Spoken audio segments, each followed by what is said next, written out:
അസ്ലമയമാണ് ഒയമ്മയിലേക്ക് എല്ലാവർക്കും സ്വാഗതം. ഊട്ടി, കൊടൈക്കനാൽ, അങ്ങനെ ഒരുപാട് സ്ഥലങ്ങളെക്കുറിച്ച്, മൈസൂരിനെ കുറിച്ചൊക്കെ നമ്മൾ വീഡിയോ ചെയ്തു. നമ്മൾ ഇന്ന് ചെയ്യാൻ പോകുന്ന വീഡിയോ കൂർഗിനെ കുറിച്ചാണ്. നാളെ പെരുന്നാളാണ്, നാട്ടിലൊക്കെ നല്ല മഴയാണ്. പക്ഷേ യാത്രകളൊക്കെ ഒന്ന് ശ്രദ്ധിക്കണം. എന്നാൽ യാത്ര പോവേണ്ട കുറച്ച് ഇടങ്ങളൊക്കെ ഉണ്ട്. അതിലൊക്കെ നിങ്ങൾക്ക് ശ്രദ്ധിച്ച് ഗവൺമെൻറ്റിൻ്റെ നിർദ്ദേശങ്ങളൊക്കെ പാലിച്ച് യാത്ര ചെയ്യാൻ ശ്രദ്ധിക്കുക. പ്രത്യേകിച്ചിട്ട് വെള്ളച്ചാട്ടങ്ങളൊക്കെ കവിഞ്ഞൊഴുകുകയാണ്. അതുപോലെ തന്നെ ഉരുൾപൊട്ടൽ, അങ്ങനെയുള്ള ഒരുപാട് സാധ്യതകളൊക്കെ ഉണ്ട്. അപ്പോൾ നമ്മൾ എപ്പോഴും പ്രിക്കോഷൻ എടുക്കണം, എപ്പോഴും അലേർട്ടായിരിക്കണം. അങ്ങനെയുള്ള സ്ഥലങ്ങളിൽ ഇറങ്ങുന്നതും മറ്റുമൊക്കെ നമുക്ക് ചെറിയ വെള്ളം പോലെയൊക്കെ പല സ്ഥലങ്ങളിൽ കാണും. പക്ഷേ ഒരു കുത്തൊഴുക്കൽ വന്നു കഴിഞ്ഞാൽ പെട്ടെന്ന് ഇല്ലാണ്ടായി പോവും. അപ്പോൾ അങ്ങനെയുള്ള സ്ഥലങ്ങളൊക്കെ ഇറങ്ങുന്നതും മറ്റുമൊക്കെ നിങ്ങൾ പ്രത്യേകം ശ്രദ്ധിക്കണം. അപ്പോൾ കൂർഗിലേക്ക് പെരുന്നാക്കൊക്കെ യാത്ര ചെയ്യാൻ വേണ്ടി ഏറ്റവും ബെസ്റ്റ് സ്ഥലമാണ്. കൂർഗിലേക്ക് അടുത്ത് ഏറ്റവും പെട്ടെന്ന് നമുക്ക് ഒരിക്കൽ പോയി വരാൻ പറ്റും. അപ്പോൾ കൂർഗ് എന്ന് പറയുന്നത് നമുക്കറിയാം കർണാടക ജില്ലയിലെ ഒരു സ്ഥലമാണ്. മടിക്കേരി അതുപോലെയുള്ള സ്ഥലങ്ങളൊക്കെ ഉള്ള മനോഹരമായ സ്ഥലം കൂർഗ്. എന്നപ്പോൾ ഇന്ത്യയുടെ സ്കോട്ട്ലാൻഡ് എന്നൊക്കെയാണ് കൂർഗിനെ കുറിച്ച് പലപ്പോഴും പറയാറുള്ളത്. അപ്പോൾ കൂർഗിലേക്ക് നമുക്ക് എങ്ങനെ എത്താം, കൂർഗിൽ എന്തൊക്കെയാണ് കാണാനുള്ളത് എന്നതിനെക്കുറിച്ചാണ് ഇന്നത്തെ എപ്പിസോഡ്. പ്രധാനമായിട്ടും കൂർഗിലേക്ക് എത്തുന്ന സ്ഥലങ്ങൾ എന്ന് പറഞ്ഞു കഴിഞ്ഞാൽ, കൂർഗിലേക്ക് നമുക്ക് എത്തിപ്പെടാൻ പറ്റുന്നത് പ്രത്യേകിച്ച് നോർത്ത് നിന്ന് വരുന്നവർക്ക് കാസർഗോഡ് നിന്ന് ഏറ്റവും എളുപ്പം സുള്യ വഴി നേരെ മടിക്കേരി എത്താൻ പറ്റും. ഇവിടുന്ന് നമുക്ക് ഹസ്സനും മറ്റുമൊക്കെ മാംഗ്ലൂരും അങ്ങനെയൊക്കെ ടച്ച് ചെയ്ത് പോകാൻ പറ്റും. കാസർഗോഡുകാർക്ക് ഏറ്റവും എളുപ്പം സുള്യ വഴി നേരെ നമുക്ക് കൂർഗ് വരാൻ പറ്റും. കൂർഗ് നിന്ന് അവർ നേരെ ബാംഗ്ലൂരൊക്കെ സുള്യ വഴി പോകാറുണ്ട്. നമ്മൾ ഈ മഴക്കാലത്ത് കഴിഞ്ഞ പ്രളയ സമയത്തൊക്കെ ബാംഗ്ലൂരിൽ നിന്ന് നാട്ടിലേക്ക് വരുന്ന സമയത്ത് ഈ ബീരാജ്പേട്ട, കൂർഗ്, ഗോണിക്കുപ്പ റോഡൊക്കെ പൊളിച്ച സമയത്ത് ബസ്സുകളൊക്കെ ഈ സുള്യ വഴി മംഗലാപുരം വന്ന്, മംഗലാപുരത്ത് നിന്ന് കാസർഗോഡ് വന്ന്, അങ്ങനെയാണ് എറണാകുളത്തേക്കും തിരുവനന്തപുരം വരെ പോയത്. അപ്പം ഒന്നാമത്തെ ഓപ്ഷൻ നോർത്ത് നിന്ന് വരുന്നവർക്ക് ഇങ്ങനെയാണ്. ഏറ്റവും എളുപ്പമുള്ളൊരു ഓപ്ഷൻ എന്ന് പറഞ്ഞു കഴിഞ്ഞാൽ ഇരിട്ടിയിൽ നിന്ന് നേരെ കണ്ണൂരിൽ നിന്നുള്ളവർക്ക് നേരെ എളുപ്പത്തിൽ ഒരു 120 കിലോമീറ്റർ കൊണ്ട് നമുക്ക് കൂർഗിലേക്ക് എത്താൻ പറ്റും. എളുപ്പമാണ്, 2-3 മണിക്കൂർ കൊണ്ട് നമുക്ക് എത്താൻ പറ്റും. അതായത് ഇരിട്ടിയിൽ നിന്ന് നമുക്കറിയാം കൂട്ടുപുഴ, മാക്കൂട്ടം ചുരം കയറി കൂർഗ് കയറ്റെത്തി കോണിക്കുപ്പയിൽ നിന്ന് നമുക്ക് ബാക്കിയുള്ള സ്ഥലങ്ങളിലേക്ക് വീരാജ്പേട്ടയിൽ നിന്ന് നമുക്ക് ബാക്കിയുള്ള സ്ഥലങ്ങളിലേക്ക് എത്താൻ പറ്റും. ഇതാണ് കണ്ണൂരുകാർക്ക് ഏറ്റവും എളുപ്പം. കണ്ണൂരുകാർക്ക് മാത്രമല്ല, പ്രത്യേകിച്ചിട്ട് കോഴിക്കോടിൻ്റെ മറ്റു സ്ഥലങ്ങളിൽ നിന്ന് വരുന്നവർക്കും, അതുപോലെ തന്നെ പ്രത്യേകിച്ചിട്ട് സൗത്തിൽ നിന്നൊക്കെ വരുന്ന ട്രെയിനിനൊക്കെ വന്ന് പോകുന്നവർക്കൊക്കെ എളുപ്പം റൂട്ട് ഇതാണ് ഒന്ന്. മറ്റൊന്ന് പിന്നെ നമ്മൾ കോഴിക്കോട് വന്നിട്ട് നമുക്ക് കുട്ട വഴി പോകുന്ന റൂട്ടാണ്. കോഴിക്കോട് നിന്ന് പ്രധാനമായിട്ടും നമുക്കുള്ളതെന്ന് വെച്ചാൽ ഒന്ന് കുറ്റ്യാടി വഴി പോകാൻ പറ്റും. കുറ്റ്യാടി, വടകര, അതുപോലെ തന്നെ നാദാപുരം, അങ്ങനെയുള്ളവർക്കൊക്കെ ഏറ്റവും എളുപ്പം കുറ്റ്യാടി ചുരം കയറി കുട്ട വഴി ഗോണിക്കുപ്പയിൽ നിന്ന് ബാക്കിയുള്ള സ്ഥലങ്ങളിലേക്കൊക്കെ എത്താൻ പറ്റുന്ന രീതിയാണ് ഏറ്റവും എളുപ്പം. ഇനി മാനന്തവാടി, അതായത് കോഴിക്കോട് ബസ് ഇറങ്ങിക്കഴിഞ്ഞാൽ മാനന്തവാടി ബസ് കയറി കഴിഞ്ഞാൽ കൂർഗിലേക്ക് പോകാൻ പറ്റും. മാനന്തവാടി ആ ബസ് പോകുന്ന വെച്ചാൽ മാനന്തവാടി നിന്ന് കാട്ടിക്കുളത്ത് നിന്ന് കുട്ട വഴി ബാംഗ്ലൂർക്ക് ഇങ്ങനെയൊക്കെ പോകുന്നുണ്ട്. അപ്പോൾ സ്വാഭാവികമായിട്ട് കുട്ട ഇറങ്ങി വന്ന് ഗോണിക്കുപ്പ അല്ലെങ്കിൽ മടിക്കേരി, വീരാജ്പേട്ട സ്ഥലങ്ങളിലൊക്കെ നമുക്ക് പോകാൻ പറ്റും. ഇനി കൂർഗ് എന്ന് പറഞ്ഞ സ്ഥലം പ്രധാനമായിട്ടും മടിക്കേരി ആയിട്ട് ഒരു ഭാഗമാണ്, വീരാജ്പേട്ട ഒരു ഭാഗമാണ്, അതുപോലെ തന്നെ ഗോണിക്കുപ്പ ഒരു ഭാഗമാണ്. ഈ വീരാജ്പേട്ട നമുക്കറിയാം ഒരുപാട് പേർക്ക് കൃഷിയൊക്കെ ഉള്ള സ്ഥലമാണ്. നമ്മൾ കഴിഞ്ഞ 2 ആഴ്ച മുമ്പ് ഞാനും എൻ്റെ 2 ഫ്രണ്ട്സും കൂടി നമ്മളൊരു കാർ എടുത്തിട്ട് ചുമ്മാ പോയിരുന്നു.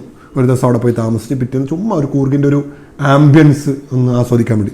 പ്രത്യേകിച്ചിട്ട് ഈ മഴക്കാലത്ത് പച്ചപ്പുള്ള സമയത്ത് ജൂൺ, ജൂലൈ, ആഗസ്റ്റ് സമയങ്ങളിൽ വളരെ കൂളായിട്ടുള്ള, വളരെ പച്ചപ്പുള്ള അടിപൊളി കാലാവസ്ഥയാണ് പല സ്ഥലങ്ങളിലും നമ്മൾ അനുഭവപ്പെട്ടത്. അപ്പോൾ കൂർഗ് നമ്മൾ ട്രിപ്പ് എത്ര ദിവസത്തേക്ക് നമുക്ക് പ്ലാൻ ചെയ്യാൻ പറ്റും? ഒരു ദിവസം കണ്ട് പോയി വരുന്നവരുണ്ട്, 2 ദിവസം പോയി വരുന്നവരുണ്ട്. ഞങ്ങൾ കഴിഞ്ഞ പ്രാവശ്യം പോയത് ഒരു ദിവസം അവിടെ പോയി താമസിച്ച് അവിടെ നിന്ന് ബാക്കിയുള്ള സ്ഥലങ്ങളൊക്കെ കണ്ട് തിരിച്ചിങ്ങോട്ട് വന്നു. ചുമ്മാ ഒരു സ്ഥലം പോയി. ഇപ്പോൾ പല പ്രാവശ്യം നമ്മൾ കൂർഗിലൊക്കെ പോകാറുണ്ട്. ഞാനും വൈഫൊക്കെ പിന്നെ 4-5 വർഷങ്ങൾക്ക് മുമ്പ് ബൈക്കിലൊക്കെ ഒത്തിരി തവണ യാത്ര ചെയ്ത സ്ഥലങ്ങളാണ് ഈ കൂർഗൊക്കെ. കണ്ണൂരുകാർക്ക് പ്രത്യേകിച്ച് എളുപ്പമായതുകൊണ്ട് തന്നെ പലപ്പോഴും 1 ഡേ ട്രിപ്പാണ് പലരും ചെയ്യാറുള്ളത്. അപ്പോൾ നമുക്ക് എങ്ങനെ കൂർഗ് ഒരു ദിവസത്തെ പ്ലാന് പോലെ നമുക്ക് പ്ലാൻ ചെയ്യാന്ന് വെച്ച് കഴിഞ്ഞാൽ മനോഹരമായ സ്ഥലമാണ്. ഡേ 1 നമുക്ക് ഗോൾഡൻ ടെമ്പിൾ നമുക്കറിയാം, ബുദ്ധ സന്യാസികമാരുടെ ഒരു മനോഹരമായ അമ്പലമുണ്ട്. അവിടെ പോയി കഴിഞ്ഞാൽ ആ ഒരു ഫീല് ഭയങ്കരമാണ്. ഗോൾഡൻ ടെമ്പിളിൻ്റെ അതിൻ്റെ ഉള്ളിലുള്ള അവരുടെ പ്രാർത്ഥനകളും ശബ്ദങ്ങളും, അതുപോലെ തന്നെ ബുദ്ധ ആചാരപ്രകാരമുള്ള ഒരുപാട് മണിനാഥങ്ങളൊക്കെ ഉണ്ട്. അതൊക്കെ കാണുമ്പോൾ നമുക്കൊരു വല്ലാത്തൊരു ഫീലാണ്. ഇപ്പോൾ കേരളത്തിൽ അല്ലെങ്കിൽ ഇന്ത്യയിൽ അങ്ങനെ ബുദ്ധക്ഷേത്രങ്ങളും അതുപോലെ തന്നെ ബുദ്ധ സന്യാസികാരന്മാരുടെ ഒത്തുകൂടലുള്ള സ്ഥലങ്ങളൊക്കെ വളരെ അപൂർവമാണ്. അങ്ങനൊരു സ്ഥലം കൂർഗിലുണ്ട്. അത് ഗോൾഡൻ ടെമ്പിൾ നമുക്ക് കാണാൻ പറ്റും. അടുത്തെന്ന് വെച്ചാൽ നിസർഗധാമ എന്നുള്ളൊരു മനോഹരമായ പാർക്കുണ്ട് അവിടെ. അതിൻ്റെ തൊട്ടടുത്ത് തന്നെയാണ് നിസർഗധാമ. അവിടെ നമുക്ക് നമ്മുടെ ഒരു 5-6 വർഷങ്ങൾക്ക് മുമ്പ് 2012 സമയത്തൊക്കെ നമ്മൾ കോളേജ് ഫ്രണ്ട്സായിട്ട് നമ്മൾ ആ സമയത്ത് അവിടെ പോയിട്ടുണ്ടായിരുന്നു. അവിടെ ആന സഫാരി ഉണ്ട്, അതുപോലെ തന്നെ അടിപൊളി പാർക്കാണ്. അതിൻ്റെ തൊട്ടടുത്തൊരു അരുവികളൊക്കെ ഉള്ള സ്ഥലം നിസർഗതമ. അതിനേക്കാളും അടിപൊളി നമുക്ക് കുട്ടികളൊക്കെ ആയിട്ട് പോകുമ്പോൾ പ്രത്യേകിച്ചിട്ട് അവർക്ക് ഈ ആനകളൊക്കെ തൊട്ട് കാണാനും അതുപോലെ തന്നെ അതിനെ പിന്നെ കുളിപ്പിക്കുന്നത് കാണാനും അവരുടെ കളി തമാശകളൊക്കെ കാണാൻ വേണ്ടിയും അവരുടെ കൂടെ ഫോട്ടോ എടുക്കാനൊക്കെ ഇഷ്ടപ്പെടുന്നവരുണ്ടാവും. പ്രത്യേകിച്ചിട്ട് കുട്ടികളൊക്കെ ഉണ്ടാകുമ്പോൾ അവർക്ക് ഏറ്റവും ഇഷ്ടപ്പെട്ട ഒരു സംഭവമാണ് ദുബാര എലിഫൻറ്റ് പാർക്ക്. അവിടുന്ന് നേരെ നമ്മൾ അടുത്ത റൂട്ട് വരുന്ന മടിക്കേരി പോകുന്ന പോലത്തെ ഇതാണ് ചിക്ലിഹോൾ റിസർവോയർ. അതൊരു അടിപൊളി പച്ചപ്പുള്ള ഒരു റിസർവ് സ്ഥലമാണ്, അതും ആസ്വദിക്കേണ്ട സ്ഥലമാണ്. മറ്റൊന്നാണ് അബ്ബി ഫാള്. അബ്ബി ഫാള് നമുക്കറിയാം മടിക്കേരി പോകുന്ന വഴിക്കാണ്. അബ്ബി ഫാള് നല്ല വെള്ളച്ചാട്ടമുള്ള, അടുത്തിറങ്ങാനൊന്നും പറ്റില്ല, പക്ഷേ ദൂരം നിന്ന് അടിപൊളിയായിട്ട് കാണാൻ പറ്റും അബ്ബി ഫാള്. പിന്നെ മടിക്കേരിയിലെ മനോഹരമായ ഒരു അമ്പലമാണ് ഓംകാരേശ്വര ടെമ്പിൾ. നമ്മളത് അമ്പലത്തിലൊക്കെ നമുക്ക് പോയിട്ട് കാണാനും അടിപൊളി അമ്പലമാണ് മടിക്കേരിയിലെ. അതുപോലെ തന്നെ എനിക്ക് ഏറ്റവും ഇഷ്ടപ്പെട്ട സ്ഥലം, ഞാൻ പലതവണ പോയ സ്ഥലമാണ്, ഈ പ്രാവശ്യം നമ്മൾ പോയ സ്ഥലമാണ്. ഇത് മടിക്കേരി. നമ്മൾ ഇതൊക്കെ കണ്ട് മടിക്കേരിയിൽ നമ്മൾ എവിടെയെങ്കിലും താമസിക്കാം. മടിക്കേരിയിൽ താമസിക്കാനുള്ള ഒരു ഓപ്ഷൻ എന്ന് പറഞ്ഞാൽ മടിക്കേരിയിൽ നമ്മുടെ നാട്ടിലെ പോലെ ഗവൺമെൻറ്റിൻ്റെ ഒരു പ്രോപ്പർട്ടി ഉണ്ട്. നമ്മളെ ഇപ്പം മന്ത്രി റിയാസിൻ്റെ ഇതുമായിട്ട് ബന്ധപ്പെട്ട് ഗസ്റ്റ് ഹൗസുകളൊക്കെ ഒരുപാട് ബുക്കിങ്ങിനും ഓൺലൈനൊക്കെ കൊടുക്കുന്നുണ്ട്. അതുപോലെ തന്നെ കർണാടക ഗവൺമെൻറ്റിൻ്റെ കുശാൽ നഗർ പിന്നെ മടിക്കേരിയിൽ ഏറ്റവും ടോപ്പിൽ ഒരു അടിപൊളി സ്ഥലമുണ്ട്. 2500 രൂപ 2000 രൂപ 3000 രൂപ റേഞ്ചിലൊക്കെ നമുക്ക് ഒരു ദിവസത്തേക്ക് റൂം കിട്ടും. അടിപൊളി സ്ഥലം എന്ന് പറഞ്ഞാൽ അടിപൊളി സ്ഥലമാണ്. ഞങ്ങൾ അവിടെ എത്തിയിട്ട് റൂമിലായിട്ട് തിരിച്ചു വരികയാണ് ഉണ്ടായത്. അവിടെ നിന്നണമെങ്കിൽ എന്ന് നമ്മൾ ആഗ്രഹിച്ചു പോയി. നെക്സ്റ്റ് പ്രാവശ്യം പോയി കഴിഞ്ഞാൽ നമ്മൾ അവിടെ പോകും. അത് മടിക്കേരി ടൗണിൽ നിന്ന് ഏകദേശം 3-4 കിലോമീറ്റർ ഒരു കുന്നിൻ്റെ മുകളിലാണ്. അടിപൊളി കാലാവസ്ഥ, അടിപൊളി ഫെസിലിറ്റിയാണ്.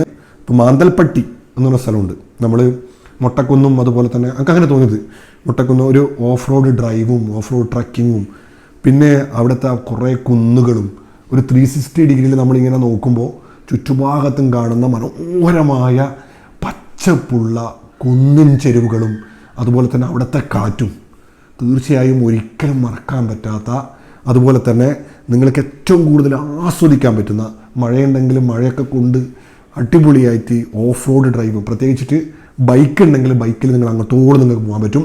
നിങ്ങൾക്ക് ജീപ്പിലാണോ അല്ലെങ്കിൽ നിങ്ങൾ ബസ്സിലാണോ അല്ലെങ്കിൽ കാറിലാണോ നിങ്ങൾ എവിടെ പോയിട്ടുണ്ടെങ്കിൽ ഒരു ഓഫ് റോഡ് പോയിന്റ് വരെയുണ്ട്. അവിടെ നിന്നൊരു 1000 രൂപക്ക് 6 പേർക്കൊക്കെ നമ്മൾക്ക് ജീപ്പ് കിട്ടും. നിങ്ങൾക്ക് സ്വന്തമായിട്ട് 3 പേരെ 2 പേരെ പോകുന്നുണ്ടെങ്കിൽ കുറച്ചും കൂടി വെയിറ്റ് ചെയ്ത് മറ്റുള്ളവരായിട്ട് ഷെയർ ഇട്ടിട്ട് നിങ്ങൾക്ക് 6 പേര് പോകാൻ പറ്റും. നമ്മൾ 3 പേര് അങ്ങനെയാണ് പോയത്. നിങ്ങൾക്ക് ഒരു മടങ്ങ് ഒരു ജീപ്പ് എടുത്തിട്ട് പോകാം. അവിടെ 1 മണിക്കൂർ അവിടെ കാത്തുക്കും, തിരിച്ചു വരും. ഏറ്റവും ബെസ്റ്റ് അങ്ങോട്ടൊരു 3-4 മണിക്കൂറുണ്ട്, 3-4 കിലോമീറ്റർ ഉണ്ട്, ഇങ്ങോട്ട് 4 കിലോമീറ്റർ ഉണ്ട്. ഞാൻ പറയാം ഏറ്റവും ബെസ്റ്റ് അങ്ങോട്ട് നടന്നിട്ട് പോയി ഇങ്ങോട്ട് നടന്നിട്ട് പോകാം. കാരണം ബസ്സുകാർ ജീപ്പിനെടുത്ത് പോകുമ്പോൾ നമ്മളവിടെ അവർ കാത്തുക്കും, നമുക്കവിടെ കുറേ സമയം ഇരിക്കണം. ഒരു ദിവസം മാന്തൽപ്പട്ടി മാത്രം രാവിലെ ഒരു ഭക്ഷണമൊക്കെ കഴിച്ചൊരു 8 മണിയാകുമ്പോൾ അവിടെ പോയി നട്ടുച്ചക്ക് പോലും അടിപൊളി തണുത്ത കാറ്റ് വന്ന് നമ്മുടെ മനസ്സിനെ സന്തോഷിപ്പിക്കുന്ന ഒരു മുഹൂർത്തം ഉണ്ടാക്കി തരുന്ന സ്ഥലമാണ് മാന്തൽപ്പട്ടി. ഇത് ഞാൻ അടിവരയിട്ട് വീണ്ടും വീണ്ടും പറയുന്നത്, എനിക്ക് ഏറ്റവും ഇഷ്ടപ്പെട്ട അടിപൊളി സ്ഥലമാണ് മാന്തൽപ്പട്ടി. അതുപോലെ തന്നെ ആ രണ്ടാമത്തെ ദിവസം നമുക്ക് Kotthabi waterfall, Surabhi waterfall, Onthi fall, Malali fall, Abbimatta fall, ഇതൊക്കെ നമുക്ക് വേണമെങ്കിൽ അടുത്തടുത്ത് പോയി കാണാൻ പറ്റും. അതുപോലെ തന്നെ നമ്മൾക്ക് വീണ്ടും ഒരു ദിവസം ഉണ്ടെങ്കിൽ ഇരിപ്പു ഫാള്, ഇത് അടിപൊളി സ്ഥലമാണ്. ഇരിപ്പു ഫാള് നമുക്ക് പിന്നെ കാണാൻ പറ്റുന്നൊരു വാട്ടർഫാളാണ്. അബ്ബെ ഫാള് പോലെ ഇരിപ്പു ഫാള്. അതുപോലെ തന്നെ ഹരങ്കി ഡാം, അതുപോലെ തടിയണ്ട മോൾ, അത് വേറെ തന്നെ ഒരു പിന്നെ ഇങ്ങനത്തെ ഒരു പീക്കാണ്, അതും അടിപൊളി സ്ഥലമാണ്. അതുപോലെ തന്നെ മടിക്കേരി ഫോർട്ട്, നമ്മോർദലിംഗ് മൊണസ്ട്രി, അതുപോലെ തന്നെ താല കേവറി, ഇങ്ങനെയുള്ള ഒരുപാട് സ്ഥലങ്ങൾ പിന്നെ കൂർഗിലുണ്ട്. നമുക്ക് അതിനനുസരിച്ച് പ്ലാൻ ചെയ്യാൻ പറ്റും. ഈ ഇരിപ്പി ഫാളും ഈ മാന്തൽപ്പട്ടിയും ഇതൊക്കെ രണ്ടാമത്തെ ദിവസം കണ്ട് ബാക്കിയുള്ള കുറേ ഫാളുകളൊക്കെ ഒഴിവാക്കിയിട്ട് വേണമെങ്കിൽ ചെയ്യാൻ പറ്റും. ഒരു 2 ദിവസം ഉണ്ടെങ്കിൽ നമുക്ക് ഈ കുശാൽ നഗറും അതുപോലെ തന്നെ നിസർഗദമ്മിയും ദുബാര എലിഫൻറ്റ് പാർക്കും അതൊക്കെ ഒരു ദിവസം കൊണ്ട്, പിന്നെ മാന്തൽപ്പട്ടിയും 2-3 വാട്ടർഫാളും രണ്ടാമത്തെ ദിവസം, അതുപോലെ തന്നെ വേണമെങ്കിൽ മടിക്കേരി ഫോർട്ടൊക്കെ കണ്ട് രണ്ടാമത്തെ ദിവസം നമുക്ക് വേണമെങ്കിൽ 2 ദിവസം കൊണ്ട് അടിപൊളിയായിട്ട് യാത്ര ചെയ്യാൻ പറ്റുന്ന സ്ഥലമാണിത്. ഇതെല്ലാം അടുത്തടുത്താണ്. അതായത് ഗോൾഡൻ ഡാമിൻ്റെ തൊട്ടടുത്താണ് നിസർഗദാമ, ദുബാര എലിഫൻറ്റ് പാർക്ക്. നിങ്ങൾക്ക് ജസ്റ്റ് മാപ്പൊക്കെ നോക്കിക്കഴിഞ്ഞാൽ മനസ്സിലാക്കാൻ പറ്റും. അതുപോലെ തന്നെ മാന്തൽപ്പട്ടി മടിക്കേരിയിൽ നിന്ന് ഏകദേശം 25 കിലോമീറ്റർ അപ്പുറമാണ്. ഞാനിത് ഡീറ്റെയിൽ ആയിട്ട് ഗോൾഡൻ ഡാമിൽ നിന്ന് അടുത്ത 2 കിലോമീറ്റർ സഞ്ചരിച്ച് കഴിഞ്ഞാൽ ഇന്ന സ്ഥലത്തെത്തും, അങ്ങനെയുള്ള കാര്യങ്ങളൊക്കെ പറയുന്നില്ല. അത് നിങ്ങൾ തന്നെ ഉണ്ടാക്കണം. നമുക്കൊരു ഏകദേശം ഒരു ഔട്ട്ലൈൻ ആണ് നമ്മൾ തരുന്നത്. അതുപോലെ തന്നെ നമുക്ക് കൂർഗിൽ നിന്ന് ഏറ്റവും എളുപ്പത്തിൽ ഈ കുശാൽ നഗർ വഴി മൈസൂരേക്ക് പോകാൻ പറ്റും. ഞാൻ കഴിഞ്ഞ വീഡിയോ പറഞ്ഞിട്ടുണ്ടായിരുന്നു. അതുപോലെ തന്നെ നമുക്ക് കുട്ട വഴി നമ്മൾ ഇങ്ങോട്ട് കയറുന്നതിന് പകരം നാഗർഹോൾ വഴി റിസർവോയർ വഴി നേരെ മൈസൂരേക്കും പോകാൻ പറ്റും. അതുപോലെ തന്നെ മുത്തങ്ങലേക്ക് ടച്ച് ചെയ്യാൻ പറ്റും. അങ്ങനെ കൂർഗ് നമുക്ക് ബാംഗ്ലൂർ ഇത് കഴിഞ്ഞ് ബാംഗ്ലൂരിലേക്ക് നമുക്ക് പോകാൻ പറ്റും. അങ്ങനെ ഇത് മറ്റു ടൂറിസ്റ്റ് സ്പോട്ടിലേക്കും നമുക്ക് ആക്സസ് ഉള്ളൊരു സ്ഥലമാണ് കൂർഗ്.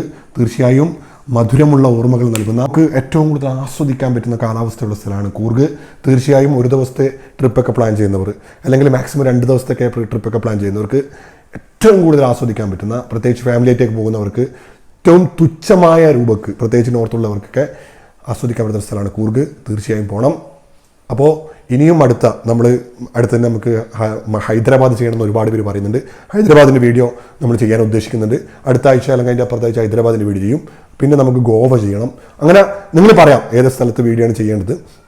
തീർച്ചയായിട്ടും നമ്മുടെ അനുഭവങ്ങളിൽ നിന്നും നമ്മുടെ പഠനങ്ങളിൽ നിന്നും അങ്ങനെയുള്ള വീഡിയോ നിങ്ങൾക്ക് ചെയ്യുന്നതിൽ സന്തോഷം മാത്രമേ ഉള്ളൂ. അപ്പോൾ എൻ്റെ ഇൻസ്റ്റാഗ്രാം പേജ്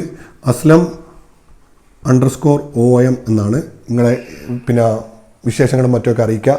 ഗുഡ് ബൈ. അസ്സലാമു അലൈക്കും.